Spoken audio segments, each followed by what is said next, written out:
Siyempre parang supot ng mahirap. Ano na naman kaya ito? Siyempre dumaan ako sa ating friendship.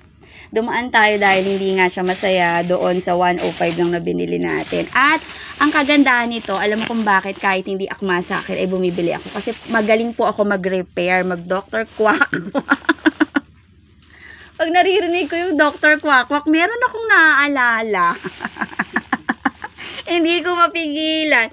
Ako naman po ay magaling mag-Dr. Quack ng pananamit. So, dahil Halloween na, alam nyo yan. Hindi tayo papakabog.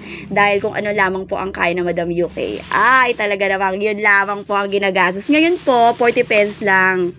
Kasi unang-una, pinipilit ko yung sarili ko talagang bumili. Ayoko na nga, diba? Dahil nauumay na rin ako.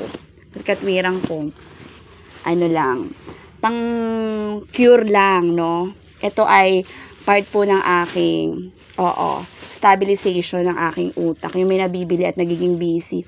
So, yun lang. Dahil, nakita mo na, inuna ko yung pagpapasabog ng mga detergent bar ni Bioli.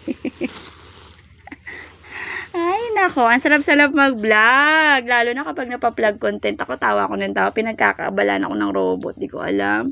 Ang original content, puro pagmumukha at boses ko. At namumunan tayo sa content. Dami ko na nagastos, te, ha.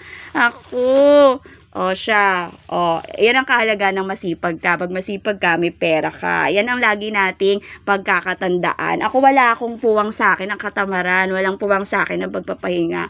Itutulog ko na lang, iisip ako ng mga bagay na po pwede nating ibahagi. Dahil sa bawat pagbabahagi mo, may mga isipan na tutulog-tulog na napupukaw ka. At sa bawat tutulog-tulog na napupukaw mo, ay magre-reflect at magre-reflect yan sa kung ano ang magandang dulo ng ibinahagi mo. Siya, kung di man sila magbago sa kabutihan, hindi ko na problema yon. Yan po ang laging pananaw ng aking, mga linyahan sa aking pagko-content. Maging busy kayo.